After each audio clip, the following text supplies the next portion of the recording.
Champions know adversity. It's coded in their DNA.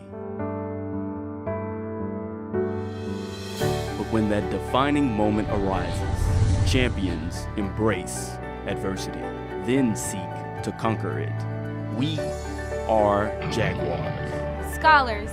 Warriors. Family. Champions. And this is Southern.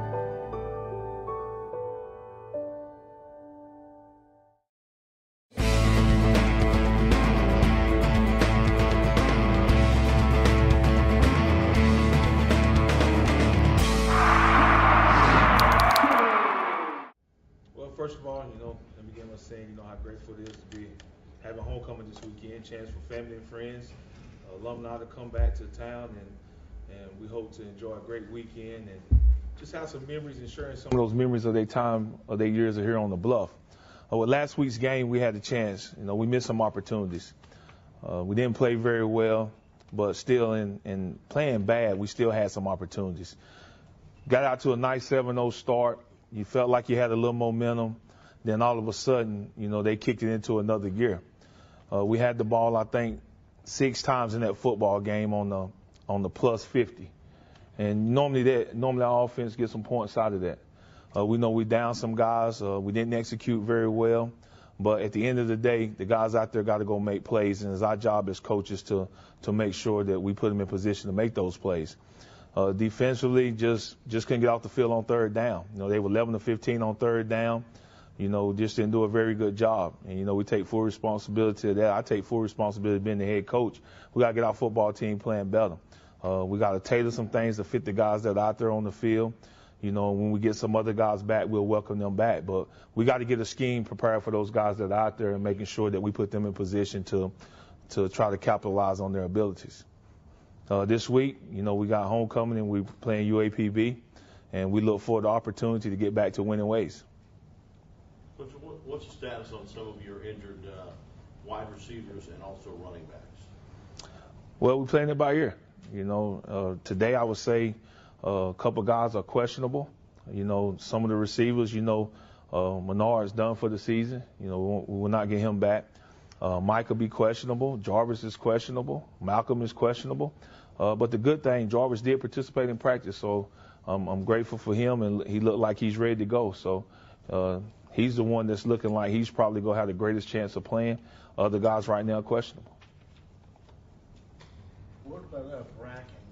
How bad is his shoulder injury? It's pretty bad, but I think we'll get him back before the year is over. Just how long that be really depends on his pain tolerance, but I look forward to getting him back. What about Deontay Shorts? I know they've been listing it as a hernia. He does not have a hernia. That was ruled out. He just has I don't know what they calling it, but he's got an area in his groin that's real hard that they're really just trying to make sure that they get the blood flow loosened up into it. So he felt pretty good this week. He's been in shorts. I don't know if he's gonna be able to go today, but he's getting better with rest, and we look forward to getting him back shortly. Coach, how about this Pine Bluff team? When you look at them, what stands out? Mr. Anderson. I think Ben's one of the better quarterbacks in the conference. He's a dual threat guy, has the ability to beat you with his arms and his feet. He's probably the best player on their team and one of the best players in this conference. Everything about their football team starts with him. Very similar to the description of Gibbs. What did this team learn about stopping a quarterback that dangerous against Alcorn? Well, the quarterback from Alcorn didn't hurt us running the football. In the games that they had played previously, he played a tremendous part in the running game. He didn't really have that many yards against us, but other guys did. But Ben is like the Cadillac to this team, man. He drives it, and he's pretty good at it. You can think you got him wrapped up in the pocket. He had the ability to break, contain, and make guys miss. When you look at him, he's an athlete playing quarterback and a very good athlete that's playing quarterback. Coach, 2 tipped balls on your PAT, one on the PAT and one on the field goal. Was there any breakdown on your team, or was it just that they came around the corners very well? Well, the length of that side, and we adjusted that, paid some attention to it, and really it was just a great effort play by the guy that was coming off. The timing of that process has to be great. Those guys shouldn't be able to come off the corner and block those kicks. But we worked on that, and we continually working on it and just trying to improve our timing and improve our length. The UAPB game last year, a close one, and the game really changed on some turnovers you guys created. You were able to force 4 turnovers last week. Is that a positive you can take out of this defense right now? Is their ability to turn the other team over? Well, I think that's one of the things that helps you to win football games. We talk about it. Usually when you win the turnover margin, you win football games. I think we're doing a good job of getting turnovers, but we need to get more, and we need to keep emphasizing that. And this is going to be another week where I think if we get the turnovers that we had last week, I think it'll be a different outcome in this football game. What do you think of your quarterback? Well, I thought he played like a freshman, but I think he's a good freshman that's playing quarterback. He's growing up every day. Every day is something new. Every week presents new challenges. But he's going to be a really good quarterback. He's learning this game as he go, and we're happy that he's on our football team. He made some mistakes. I wouldn't call them freshman mistakes. They're just quarterback mistakes. And we got to work on the fundamentals and keep him humble in that pocket and let him know that he's playing behind one of the best offensive lines in the country that can protect him. You don't always have to take off and run. So I think as he grow, he'll get comfortable being in the pocket and standing there and making the necessary throws. Assuming the 35 pass attempts is because of the deficits you guys had in the game, but at the same time, does it also speed up the process with Howard and learning and adjusting to playing a college quarterback? Well, exactly. You don't want to put him in bad situations, and we understand that. The more times he got to throw the football, the more mistakes he's probably going to make. So, but that's understandable. It's our job to not have to put him in a position where he got to throw the ball 35 times. Defensively, we got to get off the field on 3rd down. Offensively, we got to do a better job of staying on the field on 3rd down. Coach, can you talk about the mentality of the defense on 3rd down? Is there a mentality? Is it just playing like any other down, or what goes into being an effective 3rd down defense? Well, I just think it's guys understanding that the awareness, man, it's a sense of urgency. This is the down that gets you off the field, and everybody got to be locked in. 10 guys cannot be doing their job, and then one guy is not doing his job. All 11 has to be locked into the call and execute the call.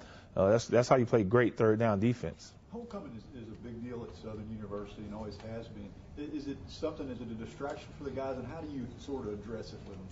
Well, we talked about it yesterday, but, it's Monday, Tuesday, and Wednesday. A lot of stuff is going on, so we try to let them know that it's for alumni. The game is for you, and you need to make sure that your mind is focused on playing the best game that you can play. But, of course, it's a lot of activities, a lot of stuff during the day, a lot of stuff happening before curfew that these guys can partake in.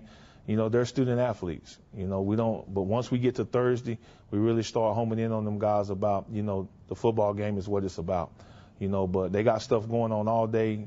We don't deprive them of that opportunity to partake in it. Will you take them off campus right before the game? Yes. What do you think of Aeneas Williams? He's a Hall of Famer. I think he's one of the best to play the game. But if you want to speak about him, I think the best thing is his character. I think, that's an example that all the young men that come through this program should say, that could be me one day. If I had a chance to look at somebody and say, that's what I want to be, that's what I want my life to respect, that's the kind of guy, and that's the name that I think all our players should know and understand, that he did it and he became the person who he is today because of Southern University, and he's grateful for that, and you have the same opportunity. Have you invited him to speak with the team? Have you spoken with them? I have not spoken to him, but if he wanted to speak to our team, I have no problem with extending my hand and welcome him. After the Prairie View game, you could see the emotion and after the win, and it was kind of like a game that those guys felt like they needed. Is this a win you guys need, or a game you guys need this weekend to kind of bounce back and get back on track? Well, exactly. I think it's a division game. Everything that we can achieve is still in front of us. We know we got to play better. We know their football team searching as well. They're trying to find this their first division game. So, at the end of the day, you got to play better, and you got to find a way to win football games with the players that you have, and that's what we're working on this week. Was it what Alcorn did, or was it just that you just didn't feel your team played good enough? Well, a lot of it had to do with Alcorn. They made plays. They executed. and we didn't. But we were in position to have the same success. We had the opportunity right there at the start of the football game, had we been clicking on all cylinders, to easily be up 14-0 or 21-0. They turned the ball over 5 times, and still won the football game. I think that says a lot about the individuals on their football team. But we're more focused on trying to get our guys prepared so that we can capitalize on the opportunities that are present in front of us. Coach, is it fair to say that your team is still looking for an identity to hang its hat on? No, we have an identity.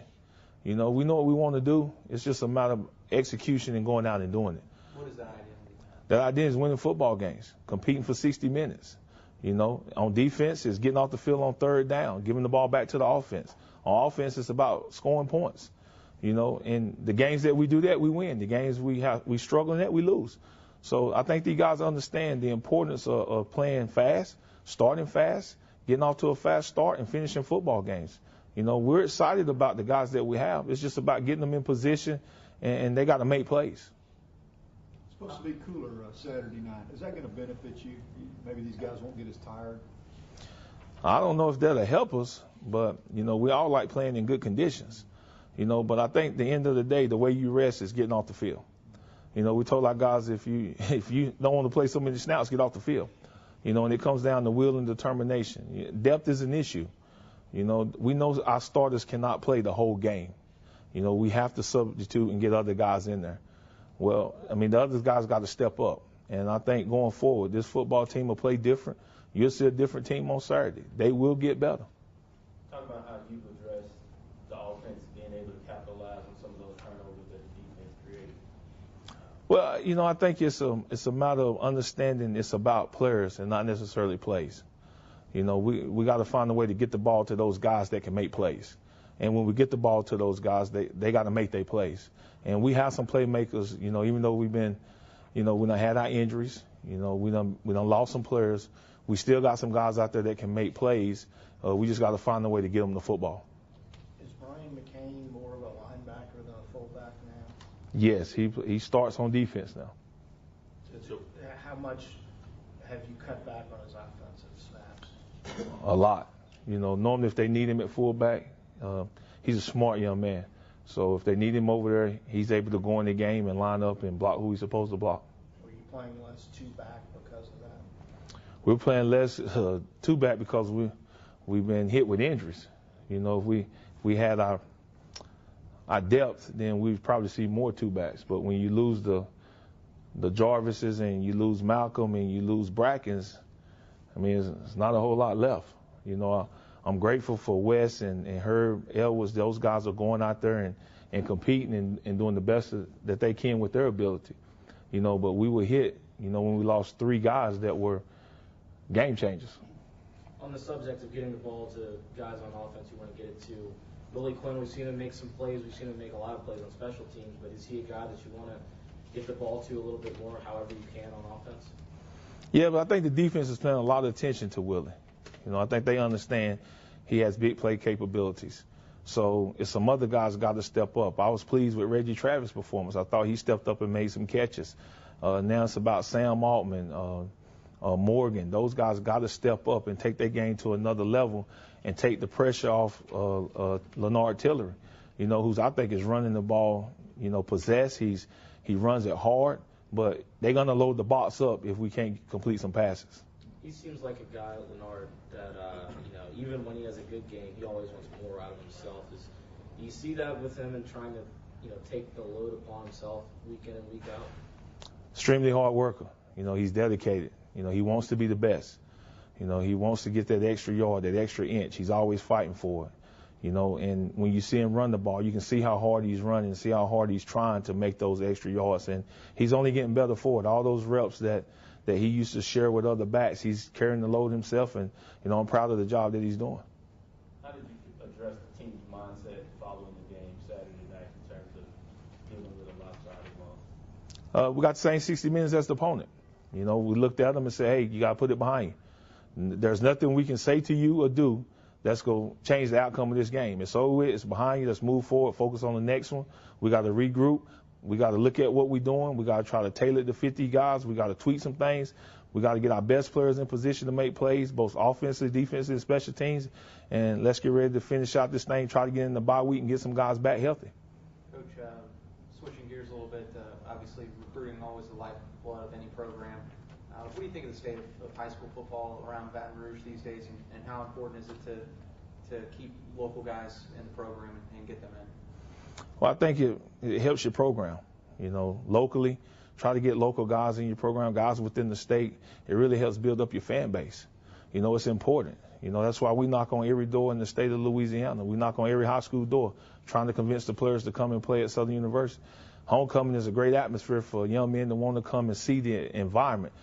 So we'll have plenty of prospects here and trying to convince them that this is a great place for them to play football. What a great environment it's going to be on Saturday. There's no homecoming like our homecoming, and we hope that the stadium is packed, and we know fans going to be everywhere. We welcome them, but it's a great opportunity for prospects to see what it could be like every day at Southern University. Coach, there's a big game Thursday night in the SWAC conference between Alabama State and Alcorn. I know you're preparing for UAPB, but will you be kind of keeping an eye on, other teams as they go up against Alcorn, possibly to see what type of success they have for later on down the road? Well, I'm going to watch the game because, I'm a fan of both coaches. I think, Coach Barlow does an outstanding job with his football team. Coach Hopkins does an outstanding job with his. They're well-coached football teams, and both of these teams are probably senior-laden football teams. They're experienced. I guess it's Alcorn. I'm from North, but they call it, I think they got 25 plus seniors. So it ought to be a good football game and a lot of talent on both teams. So it'd be interesting. I'm just going to watch it as a fan because I think it's going to give an opportunity for our conference to be on the national stage with two fine programs represented. Grade your secondary play. Well, I think right now we're about to be. I think we're up, we're down, but we're getting better. But it's some young guys back there that's getting better every day. And we know that with them playing so many games early, they're going to get better as we go down the stretch. We're going to tweak some things. I think when fans watch us play Saturday, they'll see a different style of football. We going to let their talent show. We're going to give these guys an opportunity to play the way we think they should be playing and put them in those positions to try to play the way that I think make it easy for them.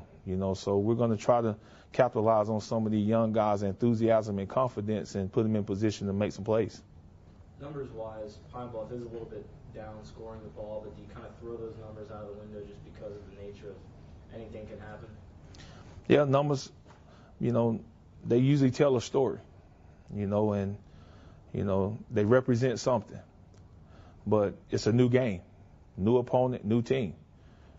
Your numbers in the past can't affect the numbers in this game. You got to get better and learn from your mistakes, and you got to move forward. One thing I'm sort of proud about this program is that we sort of bounce back. That if you say what's our pedigree, it's bouncing back. But it's because we have a mindset, and that mindset is to move on, play the next play, play the next game. And trying to get these guys to understand that is sort of hard to do now when you got true freshmen trying to learn that mindset. But I was proud of our seniors at practice on Monday, and, to see the way they're stepping up now, even though some of them are not playing with us, they're there and they saying, man, this is what we're about. This is what we got to do. Get back to the basics. And you can see that leadership, and it's big, and it helped those guys in practice to sort of put things behind them and move forward. We have time for one more question. When you went back and looked at the film, did you see anything that maybe looked better than you thought coming out of the game? Yes, execution. You looking at your gaps and maybe have two guys in the gap. You're looking at drop passes. 25 don't normally drop the ball. 2 third-down passes. We hit him across the middle and he had some drops. That's uncharacteristic of him. Now, a lot of it could be because of, he had some elements in that game. He went down a couple times. But, he's taking the pounding because he's trying to step up and make more plays. We just need him to focus on doing his job. Don't need him to be a hero. Just make your plays. We rely a lot on that young man. He usually rises up to the challenge. Anytime we need something big to happen, he's delivered. And, it's homecoming. Our backs are against the wall. We're still in this race, and I'm looking for him to have a big day. He will step up. No injury will keep him down. He go play his best. And I'm looking for a lot of guys to play their best. Some of these seniors that are still here, they got to step up. You know, it's going to take a collective team effort in order for us to reach our goals. And I look forward to take step one on Saturday. How do you define a champion? Champions dig deep, block out the naysayers, then spike the competition. What do we have in store for 2014? You just have to see it to believe it. We are the Jaguars, and this is Southern Volleyball.